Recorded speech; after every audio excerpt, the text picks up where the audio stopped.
ఒకనాడు ఒక బలవంతుడు సోము దగ్గరికి వచ్చి ఇలా అన్నాడు, ప్రపంచంలో నువ్వు తెలివైన వాడివి, నేను బలమైన వాడిని. నా ఉద్దేశం ప్రకారం మనుషులకు బలం కావాలి తప్ప తెలివితేటలతో పని లేదు.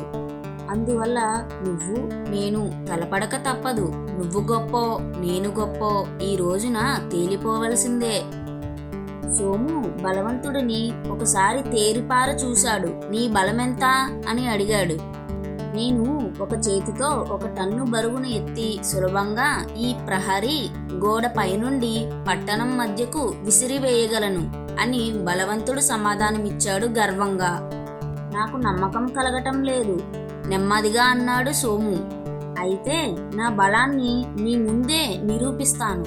ఏ బల పరీక్షకైనా నేను తయారు అన్నాడు బలవంతుడు. సరే, అయితే నీకొక చిన్న బల పరీక్ష పెడతాను. అందులో నెగ్గితే నువ్వు ప్రపంచంలోకెల్లా గొప్పవాడివని అంగీకరిస్తాను అని సోము బలవంతుడిని ప్రహరీ గోడ దగ్గరకు తీసుకెళ్లాడు. తన దగ్గర ఉన్న సిల్కు రుమాలను బలవంతుని చేతిలో పెట్టి, దీన్ని ఈ ప్రహరీ గోడ అవతలకి విసిరి చూపించు చాలు అన్నాడు.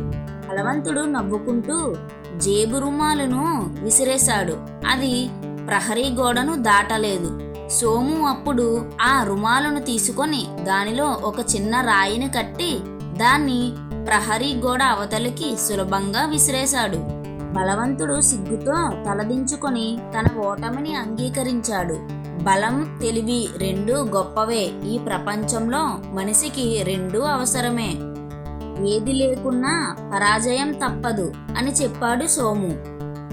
ఇలాంటి మరిన్ని కథల కోసం లైక్, షేర్ అండ్ సబ్స్క్రైబ్.